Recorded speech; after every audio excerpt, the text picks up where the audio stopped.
have to say, Brandon, one thing I noticed, I loved it.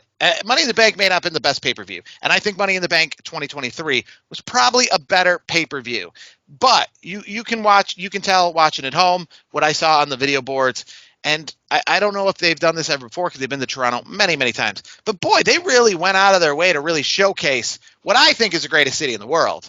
But, man, like, it wasn't just saying, hey, we're in Toronto. But I think, like, between every match, it was, like, drone shots of the neighborhoods and the city itself and, like, other different aspects. I noticed there was parts of the city that were like, hey, I know that alley. I know that neighborhood. I know these, like, people getting fruits off the street in the market. Like, really quite the Visitors Bureau advertisement for the city of Toronto this past weekend. More so than, I guess that's just what they're doing lately, right? We saw that with Glasgow and Lyon, France, and all these other places. So I just noticed it extra because it's the first time that they've gone to Toronto since they've had this kind of groundswell of, tourism, right? Of every time they're going to a city, they're always showing the drone shots. Got a little suffocating, I think, when we were watching NXT Battleground a few weeks ago. The fact that, they were showing Las Vegas when they showed tickets for WrestleMania. They were showing Toronto as this is where we'll be for the next NXT event. They were showing Cleveland as this is where we'll be for SummerSlam. They were showing Berlin as this is where we'll be for Bash at the Beach or Bash in Berlin, and tickets are on sale now. So it gets a little kind of exhausting a little bit because it's like the same kind of commercial over and over again. And as we've talked in previous episodes, they're really going hard on selling tickets for events and really promoting the events as big tourism things than just, hey, Money in the Bank's the next time we're on pay-per-view, but also like showing the drone shot and reminding you that, hey, we'll be in Toronto in just 2 weeks and premium packages available and priority access and Ticketmaster's where you can get your tickets and Undertaker's doing a show and NXT Heatwave will be there and all of this stuff. Moving on to the card itself, moving on to Money in the Bank, coming off the pay-per-view, a very predictable card. And we will start off with what was your at-home thoughts on the big botch, Seth Rollins getting the pin on Damian Priest? How should that have been handled? Ooh, yeah, when I didn't catch it live, I honestly didn't. I was like just in the moment of everything going on. I didn't even catch it until after the fact. I didn't see it until I was on social media the next day and I saw it and I was like, oh. So for me, like, from somebody at home, I didn't catch it right away. So I just thought they were just going status quo and even though it was a botch, you know what? Those things can happen. It's not perfect. This is, it's still live entertainment. So I actually didn't mind the way it happened. And then they explained that Damian had an injury, if I'm not mistaken, afterwards, I believe is what I was reading. So they played it up the right way afterwards. I think the execution wasn't great, but I'm not worried about it because at the end of the day, Damian's still the champion. Drew McIntyre got screwed.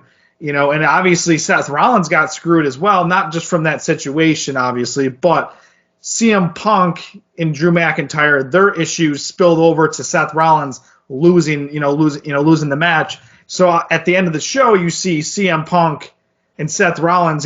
Seth was not happy about things either. So not only was Drew McIntyre pretty pissed off at CM Punk, so was Seth Rollins. So overall, I thought the match besides that was good. I thought it was executed well.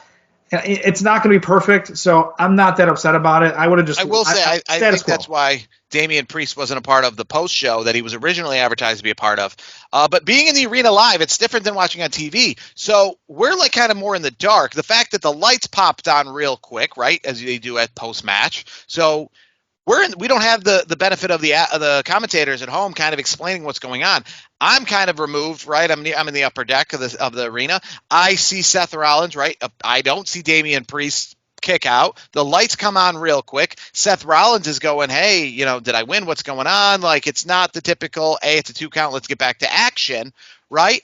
And then, which I think was probably the thing that really was the worst of this, was the fact that then Drew McIntyre's music hit. And we could talk about Drew McIntyre and the stupidity of the storyline of making him look dumb by deciding to do things where he knows that CM Punk, even in storyline world, knows CM Punk is going to interfere in this matchup.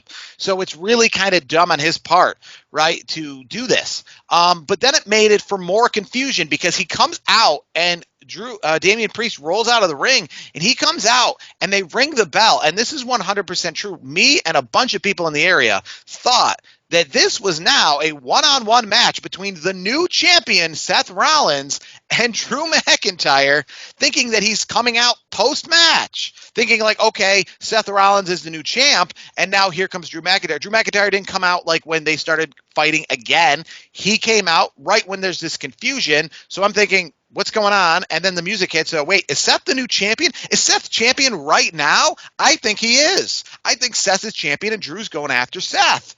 And so I didn't see that this, that this was a triple threat really until Damian Priest got back involved in the action.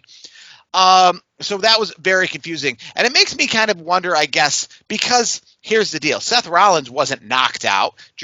Damian Priest was. So it's not like Seth Rollins was coming out to get a injured Seth Rollins to run after. He's coming out and getting a fresh Seth Rollins. So why in this situation didn't you just come out and make this a triple threat from the get-go? I think that would have been a better situation from this if Damian or Drew McIntyre's music hit right at the start of this match, and it was a triple threat right from the opening bell. Would have made Drew McIntyre look smarter because of the fact that, CM Punk might get involved, but if he gets involved now, he's getting involved in a match that is 20 minutes long, and where would he get involved? It's a long match. He's not just getting involved in the ending, right?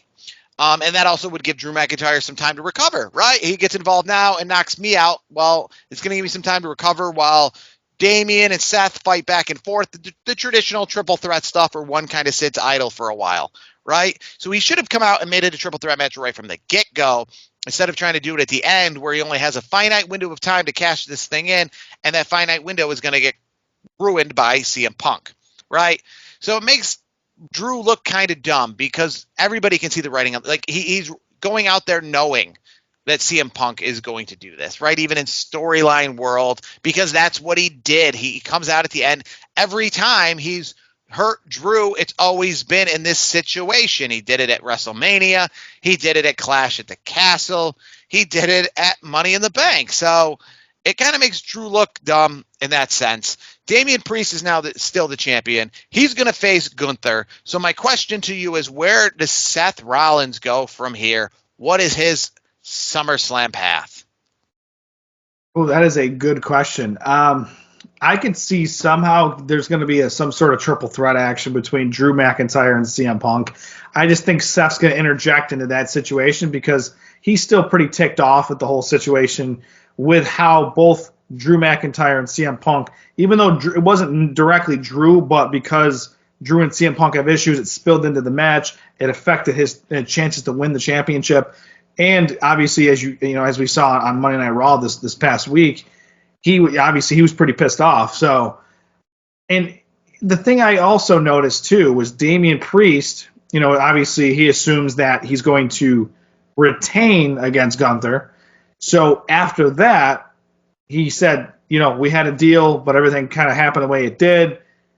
Seth, you're next up after that. So for me, I feel like that's going to be the fill-in the gap, or Seth's going to handle business with CM Punk and Drew, and then move on from that and go take. Because I think no Seth Rollins at SummerSlam is what you're saying.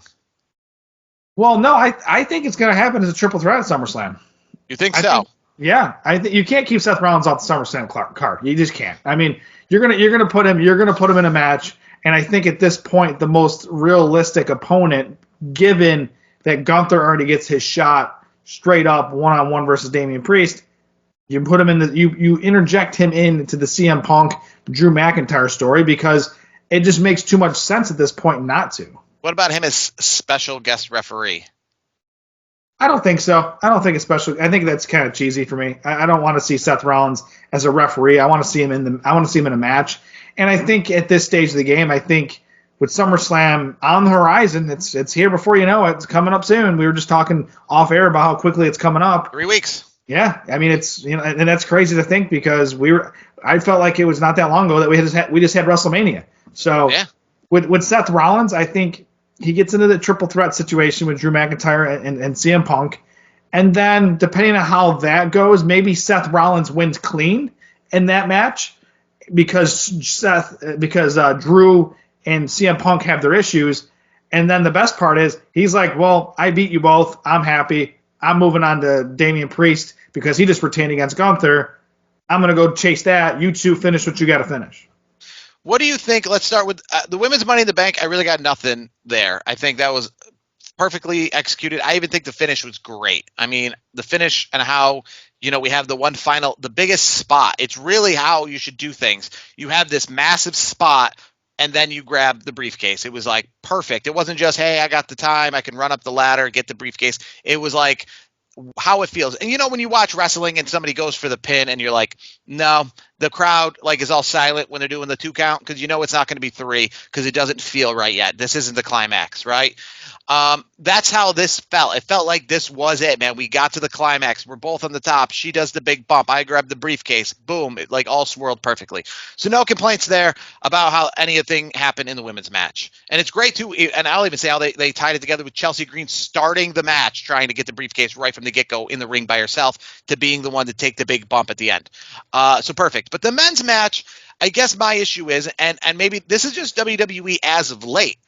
Back in the day, WWE and WWF and wrestling, right, it's all sorts of shenanigans. That's what it's known for. But here we have this Money in the Bank, which opened us up and where we talked about it in the lead up to Money in the Bank, about all the possibilities of shenanigans, and we got none of it. No Logan Paul being the reason why LA Knight didn't win. No Otis being the reason why Chad Gable didn't win, right? No CM Punk being the reason why Drew McIntyre didn't win. No Uncle Howdy and the Wyatt Six being the reason why Chad Gable didn't win. So there was no shenanigans in this all. Everybody essentially lost clean to Drew McIntyre in this, right? There was no shenanigans at all in any sense of the word. And then in the main event, right, where I thought with the fact that we have the Bloodline as this main event match and not the World Championship match being the main event, that there's going to be something here. You want to go off and maybe more of the positive note. And I understand Roman Reigns is a big deal. And I'm not saying the Bloodline isn't a big deal, but I didn't necessarily think they were big enough yet. Solo Sikoa was big enough yet to go off air as himself and the rest of his guys without something bigger happening. Like at Madison Square Garden, right? We saw Jacob Fatu. That was the big factor. We saw Paul Heyman get thrown through the table. That was the bigger factor. So in this situation, I was waiting for the bigger factor. I was waiting for the return of Roman Reigns, the return of The Rock, the return of Paul Heyman, another Bloodline member added in, right? But essentially, Cody, Kevin, and Randy lost clean in this. There was no adding anything to the Bloodline story other than it was a match and we won the match. Did you like any of that? Did you think these matches were good without the shenanigans or needed some sort of added element to make them pay-per-view worthy? So I'll go back to where Drew won the Money in the Bank to kick things off. I actually liked it. I liked that part of it because it made Drew look as great as he is and great as he has been for a while. And, by him winning in a clean way, it just shows his dominance in this business today. And it shows that he's a real viable contender for the championship. And every gripe that he's made about CM Punk costing him this and that, it all kind of comes back to, Drew McIntyre is still a badass and he still wins a lot of matches. He just, it's one of those things where he won a good match. He won a pretty sizable match in Money in the Bank. But obviously it didn't work out later in the night. So I was okay with how that worked out because they built him into a beast, and it actually made him look really good. It also made CM Punk look really good, because, CM Punk, it wasn't – I don't think it was a vulnerable Drew McIntyre at that point. To me, I just felt like Drew McIntyre was on the top of his game, and CM Punk just did what CM Punk did. So I think the whole thing looked good for both Drew and CM Punk, and it's going to build things into what's coming up here in just a few weeks, which is SummerSlam. And then if you go on the other side of things, when you have the whole Bloodline and how things are working there, I have to disagree. I think, maybe I'm in the minority. I probably am, and that's fine. I think Solo Sikoa is very worthy of this spotlight. I think he's done a heck of a job. I think he's done the best that he can, considering Roman Reigns was the tribal, is, in his eyes is not the tribal chief anymore, but in our eyes, he's still the tribal chief. But it's stepping into those shoes. Those are big shoes to fill. Those are very big shoes to fill. And I think he's done a pretty good job with it. I think they've navigated it pretty well because I don't need any more surprises. I didn't need a surprise, in this situation because to me the surprises were kind of getting predictable because it seemed like for the last month or two, it's like every week it's like, oh, we have a new member or we have a new, Paul Heyman just got taken out. Like it was it was kind of refreshing that the Bloodline, won the way that they did against a very formidable trio. And and it shows to me what Solo is and what he can be, which is, a face of this business long term. Now, there are going to be more surprises. There's more family members that are reportedly already signed to WWE, or there's other names out there in the independents that could be in WWE at some point soon. So it's going to be interesting to see how they incorporate things. But for right now, for considering what it was for Money in the Bank, I was pleased by it. I'm happy to see what's going to happen next. And you're right. I do think something big is going to happen with, mentioning Roman Reigns. But I'm going to say it like this. Roman Reigns and Brock Lesnar are going to come after the Bloodline because they have one thing in common. The wise man, the tribal chief. That's what I was hoping, man. That's what I was hoping with Paul Heyman. I know that maybe, and listen, a lot of people are saying it's too short a time for Roman Reigns to be coming back, and I disagree with that because it is SummerSlam. He went out at WrestleMania, and it's SummerSlam. It's not, like I said, it's not King of the Ring. It's not June. It's not May. It's you forget. It does seem like WrestleMania was the other day, but come SummerSlam, that'll have been 4 months ago, right? And those are your big tentpole events, right? So when Roman Reigns left at WrestleMania, everybody was saying, yeah, he's leaving. We know he's leaving. And they all were saying, well, when's the return? Well, probably around SummerSlam. That seems to be the next big marker, right? So him coming back around SummerSlam doesn't feel too soon for me. That seems on par. Remember, during COVID, right, he went away at WrestleMania because, his own immune, efficiency stuff going on and obviously battling leukemia in the past and not wanting to be a part of that. When did he return? SummerSlam. So that seems to be your next WrestleMania. So I was kind of surprised maybe that we don't have him. But what I wanted. Let me ask you this though: do you think he comes back between now and before SummerSlam, or does he come back at SummerSlam? No, because I think if he was going to come back, I just feel like Money in the Bank, right? That was your chance, right, to end the pay-per-view on a massive thing. Great. Ending SmackDown in Worcester, Massachusetts this week on a big thing is cool too. But I think, ending ending Money in the Bank really sets you up. I mean, if you only watch the pay-per-views and you only follow along, it's easy to do that. If Roman was to come back and then boom, SummerSlam, that's your match. Similar to how we ended Money in the Bank last year and it set up for Jey versus Roman at WrestleMania or at SummerSlam. But I think the big thing, what I was actually hoping for, if it wasn't Roman, and I'm actually fine if it isn't, and if Roman wants to be pushed off and not come back until WrestleMania season, I'm fine. But I know the great way to delay time in an awesome way until WrestleMania season would have been Paul Heyman coming back with Brock Lesnar, Solo versus Lesnar. That's going to be how you kill some time before the Rock and Roman come back. Rock and Roman don't want to come back until the new year.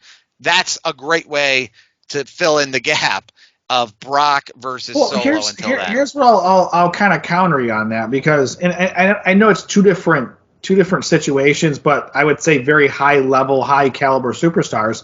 We saw Rhea Ripley come back on Raw this past week, so it wasn't at Money in the Bank or anything like that. So for me, I wouldn't be surprised if, and again, we're all speculating. There's nothing out there that, we can connect the dots, I don't think, where Brock Lesnar and Roman are going to pair up with Paul Heyman and go attack the Bloodline. Like, we're all just speculating at this point.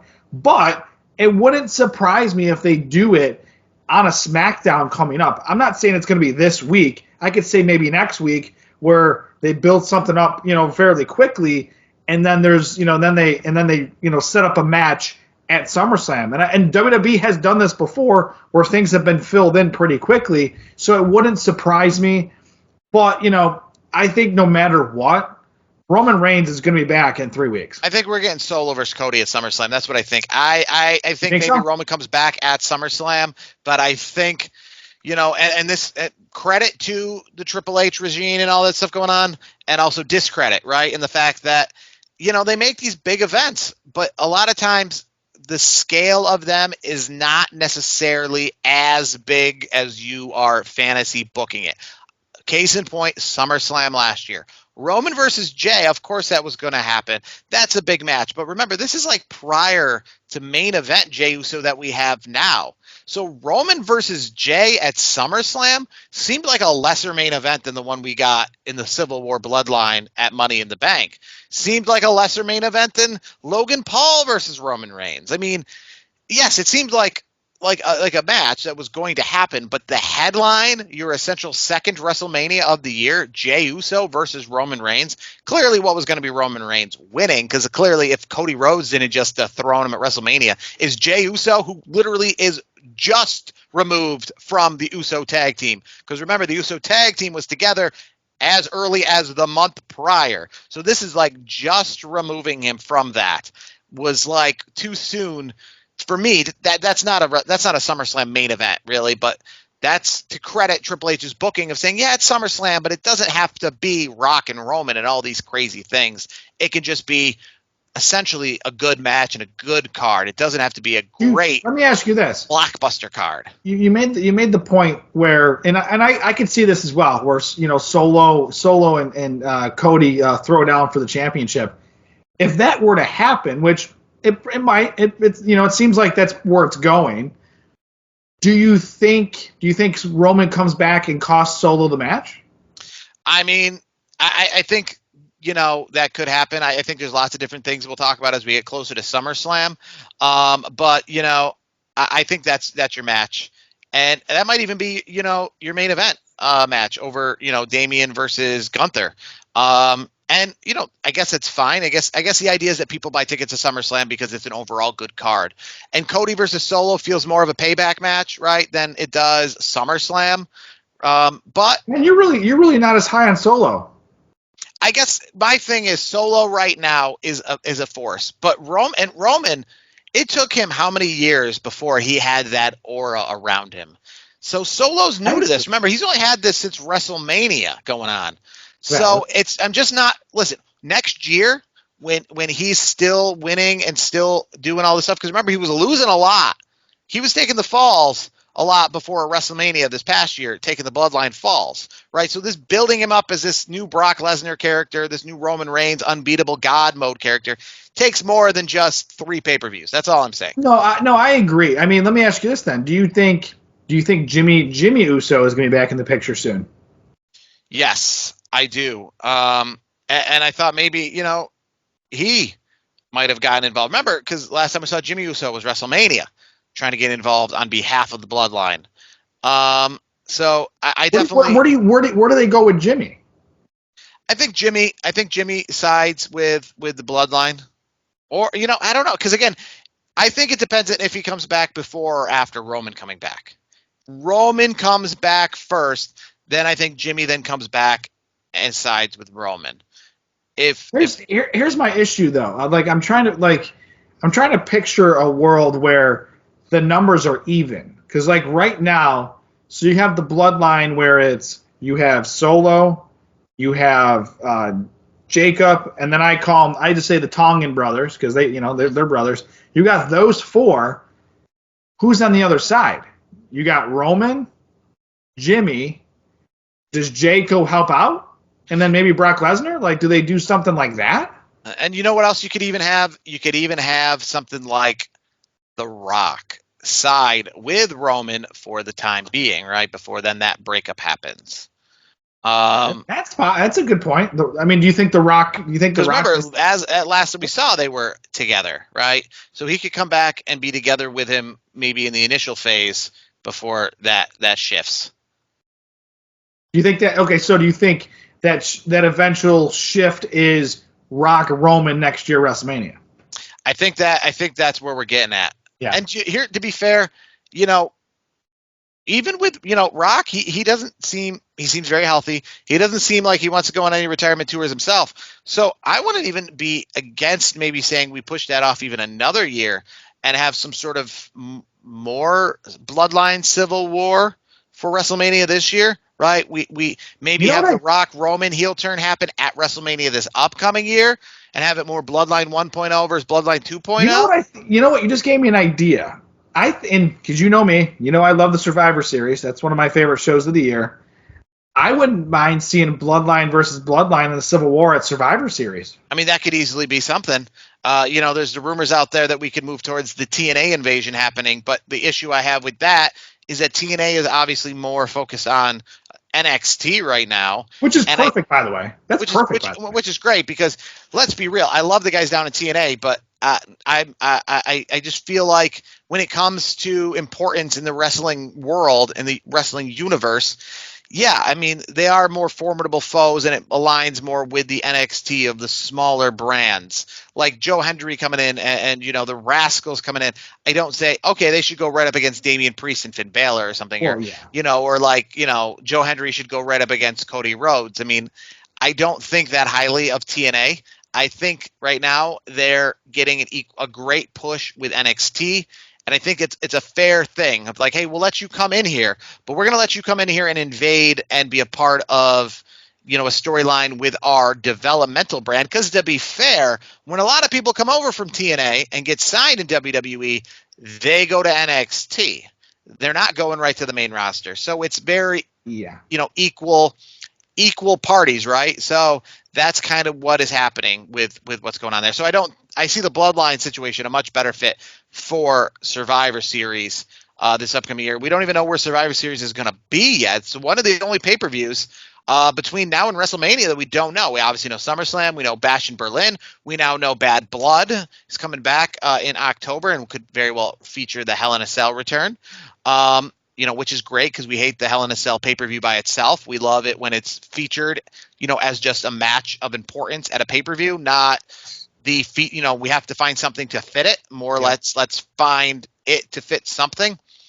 Or vice versa. Yeah, I like it when a match is suitable for Hell in a Cell, not we have Hell in a Cell and then we just have to find something that we're just going to put Hell in a Cell on. Want to put Hell in a Cell on, Cody and Solo? Sure, why not? We have no reason to do it, but let's do it. I don't like that. So, and then we know Saudi Arabia's got Crown Jewel, and we got Royal Rumble, Indianapolis, and WrestleMania. So the only two pay-per-views we don't know right now are Elimination Chamber and Survivor Series coming up. We don't know their locations just yet, but that's a good thing. Bloodline could very well go to Survivor Series. Very curious where it's going to go, but like I said, Money in the Bank overall, kind of a pay-per-view that a lot of people left. I don't want to say a bad taste in their mouth, but it didn't have that craziness. The craziness of the whole thing and the biggest pop of the whole night was two people, the host, Trish Stratus, and John Cena, which we'll talk about, a little bit later. Money in the Bank overall, though, still a fun time. A good crowd on hand in Toronto at the event. Big weekend for WWE and Money in the Bank. They sold out the whole place. It's stupid, right? But they put ladders in front of the stage. So that kind of made it seem unique in that sense, at least. I'll give them that much credit. Quick question to you. If you were a fan of a wrestler, a real big fan of a wrestler, let's say Drew McIntyre, he's your big fan. You're leaving the arena after Money in the Bank. Are you picking up his Money in the Bank championship shirt after he already had cashed it in and now is a failure? Absolutely not. That's not happening. To me, that doesn't make a lot of sense to me. I guess if you're a collector, it could be a limited item. You know what I mean? Because that's what they had, right? I'm leaving Money in the Bank. And before they could even have the Tiffy Time Money in the Bank shirts up, they already had the Drew McIntyre shirts up. So if you went to the bathroom right after the Money in the Bank match, you could buy a Drew McIntyre winner of Money in the Bank. But by the time the event was over, he was already loser of the briefcase and no longer had it in his possession anymore. But yet the shirt was fresh on, it's I guess it's literally like if you bought a shirt for like a Stanley Cup champions, like mid-series or something, hey, we're the Stanley Cup champions. And you're like, and then the next night you're not, you bought it mid-series or something. So that's very similar, but yeah, an interesting item. And one final takeaway from Money in the Bank, and I'll ask your thing. We obviously see different production, different things going on. What is your take? This was, I think, the first pay-per-view where we kind of did, as somebody told me at my day job, this is Sports Center kind of ending. Right? Back in the day, I'm used to Money in the Bank. The credit comes up, the fade goes to black. Me and my friends chit chat as the screen plays. Thank you for ordering the pay-per-view.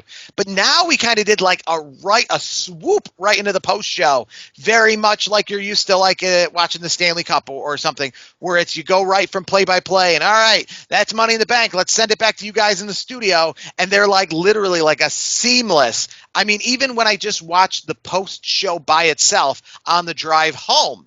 I watched the post show by itself, start to finish, as I was driving home. Part of the post show, literally, because it was so seamless, was the cut. Like they didn't even do the signature for WWE, like that we're watching a new show. It literally was Michael Cole and Corey Graves picking their papers off the ground, and then Jackie Redmond going, "All right, we're here on the Money in the Bank post show." Like literally, like that's seamless. And they didn't just do like we've seen in the past where they do the press conferences, which is a standalone thing. It was now a full-blown studio, like another kickoff show where we cut in and out. Essentially, as a fan of Blue Jays, and I know it's like the same for everybody, but it goes from Dan Schulman and Buck Martinez, let's send it out to left field. And in left field, they got the booth where it's the pregame show guys, and now they're doing the postgame show. And as part of postgame, we'll send it back to the locker room because we got exclusive comments with the manager and the guy who got the game-winning hit. And that's kind of like how they did the press conference, where we cut in and out of the press conference like we're essentially going back to the locker room. But then when they're done interviewing them, back to the studio. What did you make of that? I liked it. I think it's a nice touch. I think it's an added touch that these pay-per-views needed because it worked for me. Because guess what? I stuck around for a little bit longer and watched some of the press conference where before, they do like like you mentioned, where it's like, all right, we're done. And then shortly after they do the press conference. I like this. It was good. They had a few things to sell because John Cena's retirement. So I stuck around just for that because I wanted to hear what his answers were going to be to the media's questions. It was, it was a very interesting experience. Long. Yeah, it was very long. It was. I didn't watch. I did watch the whole thing actually. Now that I think about it, because like they had the joke of like, all right, one more question, but it was like 12 times. So like they did that a bunch. And they've done the press conference before. Well, and they've done the press conference before, but yes, like it was more of a seamless, like they did the studio show with the press conference, as like kept sending it back to the press conference and then back to the studio. The whole thing was good. For analysis, you know what I mean? So it wasn't just pay-per-view. Well, and that's go to YouTube for the press conference, but like a big seamless, like a post show, like we're going to This Is Sports Center after the football game. Well, and here's the other thing too. Like it all tied in where Drew McIntyre got suspended. Like that whole thing worked. Like Wade Barrett's in there, breaking things up because him and Wade, like Drew McIntyre, Wade Barrett, like they obviously have they've known each other for years. That's pretty well documented. A lot of the UK boys, they all know each other pretty well. That's just kind of, it's kind of, what they're known for. Sheamus is in that ilk as well. I think it's just the way WWE's presenting things. They're going in a different direction than what we're used to. And speaking of that direction, just in the past week, a native New Yorker of Schenectady, New York, Joe Tessitore is joining the family. He's going to be, joining the broadcast team on SmackDown. So it's going to be Tessitore, you got Graves, and then you got Barrett. It's going to be a three-man band. I'm going to be interested in that because they brought a bunch of people over from ESPN in the last like 4 or 5 years. We've seen with like Adam and Vern right. Adnan Burke, yes. Adnan, yeah. So and things didn't, Tessitore's good though. Tessitore's good. Well, he's very versatile. He's gone boxing. He's done college football. Tessitore's done it all. Like Tessitore's a very versatile broadcaster. I like his work. He's done some great work calling games and calling fights over the years. I know him very well from watching a lot of boxing because he's a big boxing guy as well. And he also has done a heck of a job calling college football. So Joe Tessitore is a very well-versed broadcaster. I think it's a very savvy hire by WWE, and I think it's showing they're moving in a different direction with the business because of these hires. It's not just former wrestlers and whatnot. We saw a lot of that Joe Tessitore guy doing interviews for ESPN during WrestleMania weekend. He did some of the most legitimate interviews of that weekend. But to put a final bow, kind of like on Money in the Bank, and we talk about the press conference and the new kind of sports look-alike element that WWE does. I will just say the people who did not enjoy the press conference or the post-show, right? They're fine with the press conference, not the post-show itself. So maybe WWE, if you're a little more courteous, move it outdoors. Because I've gone to a lot of WWE shows, WrestleMania, all of them. And let me tell you, the ushers, the people who are working the events are not WWE fans. They want to go home, and they probably hate it because it was inside the arena that they did the post show. So all the fans were right there for another 90 minutes. Right? Long so night. Those ushers and security guards, because I've been there, I've been taking pictures and just mulling around the seats and trying to just take a few last shots, whether it's SummerSlam or WrestleMania. And the ushers who work it, believe me, as soon as they turn the lights on and the WWE starts tearing down that ring, they want you out of there because they want to go home because they don't like WWE. And WrestleMania being 5 hours, they had no idea that was happening. So they got to work at 5 o'clock and they heard WrestleMania is at 7 o'clock and told their kids, I'll be home at 9:30 because it's a wrestling show. And I've done a million of these wrestling shows at the old auditorium. Nope. So what's the difference, right? They have no idea, right? So when they're sitting there being like, yo, this was like 6 hours long, they can't wait to kick you out of there. So they want to go home. Believe me, I was at Lincoln Financial Field this past year, and I heard that. We want to go home. Please leave. It's midnight. You know what I mean? So that press conference thing and doing the post show being indoors, they probably wish it was like out on the street there than indoors. I will say, if one final takeaway from leaving a pay-per-view, WWE, please sign a deal with like Red Bull or Amp or even Celsius or Mountain Dew, because every single show, when you get in the show and you leave the show, they will give you a lifetime supply of C4, and I cannot stand C4. I do like that they signed the deal with Prime, because now I leave wrestling shows with also getting some Prime in hand, like I did this past weekend. I got some free bottles of Prime, and I like Prime, and I left WrestleMania with Prime. But C4, I remember I was in Las Vegas, and it's 1,000,000 degrees for SummerSlam, and they had people walking the strip giving out C4. And at SummerSlam last year, they're giving out, literally as much C4 as you could ever want. And it is the one energy drink that I cannot stand. I guess it's good for working out, but if you want a tasty beverage, it's not my cup of tea. Sign with Red Bull, and I'd love it, because I even think they might even let you bring it in because it's a WWE affiliated thing. Not 100% sure. I never tried because I normally don't take it because it's awful.